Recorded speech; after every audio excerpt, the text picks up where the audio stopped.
Welcome back. We are in Chapter 7, Section 6. And a couple warm-ups just to recap earlier in this unit. When you're multiplying across like this, you need to look at the like letters. So we have 3y's, 2y's, and 4y's. So that is y to the 9th. We add exponents when we're multiplying. And then if you look at your x's, you have 2 x's here and you have 1 x there. So adding the 2 and the 1 is an x cubed. And then the numbers, you just do what the numbers are asking. Now, 8 times 3/8, the 8 actually cancels, so that's like a 3. And negative 3 times 3 is negative 9. So this whole first thing simplifies to that. It's a monomial that is a 12th degree.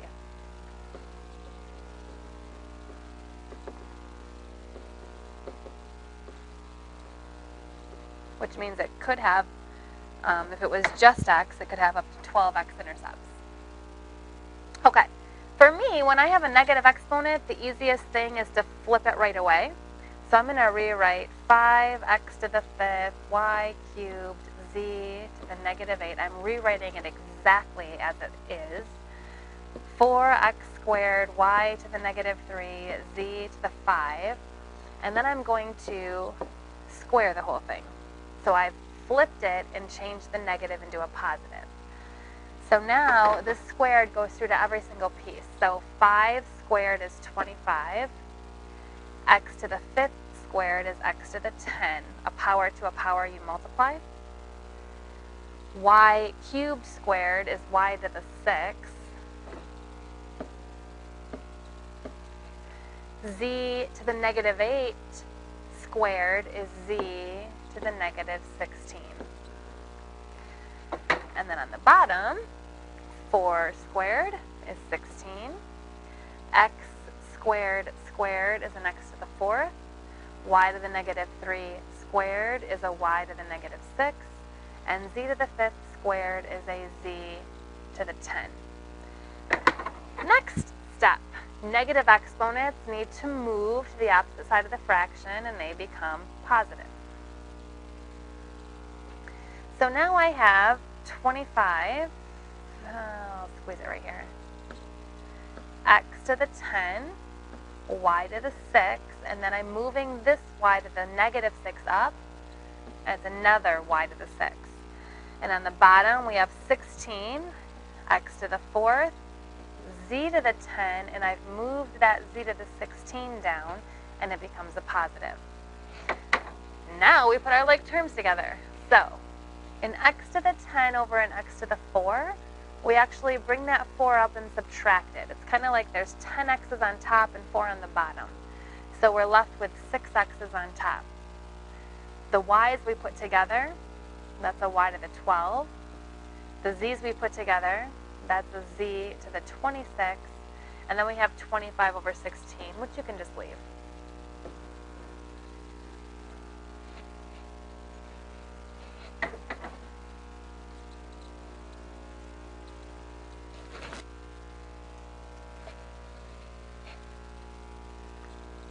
All right, next up we have diamond puzzles, and we're going to find the pattern and complete the missing values. So this should again be 2 numbers that multiply to give you the top and add to give you the bottom. So that one works out. 2 times 10 is 20, 2 plus 10 is 12.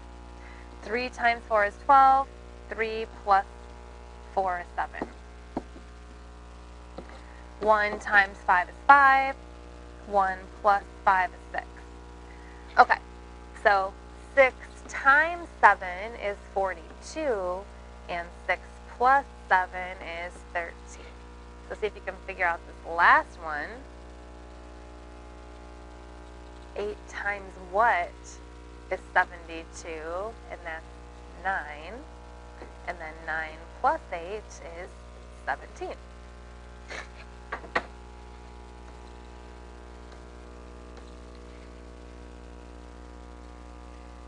All right, we're going to add and subtract polynomials, and when you add and subtract these, you have to find like terms. So if we want to look for like terms here, we're going to look for all the x cubes. And we can put all these together. All the x cubes are like terms. Here's another one.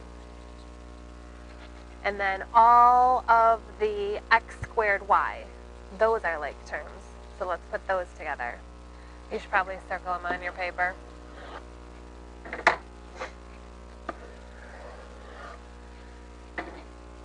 And then all of the x cubed y's are the same. Is that working better for you? All of the x's are the same. And then all of the numbers are the same. So I'll go ahead and move this because these are like a separate thing. They're not the same as the other blue color. Okay, so if you can only put like terms together, if we're going to add this, we're going to add 5x cubed and 8x cubed.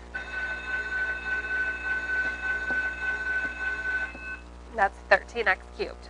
When you add x cubes, you end up with x cubes because you can only add an x cubed to an x cubed. Now we're going to add our x squareds. This is like a negative 1. So we have 37 minus 1.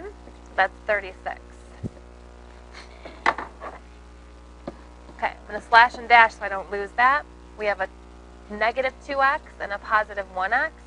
That's a negative x. You could put a plus a negative 1x. You could put a 1 in front of there. And then we have a negative 34 and a negative 12. Two negatives make an even bigger negative.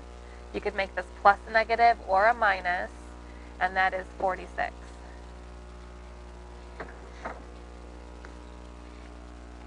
So that's our answer.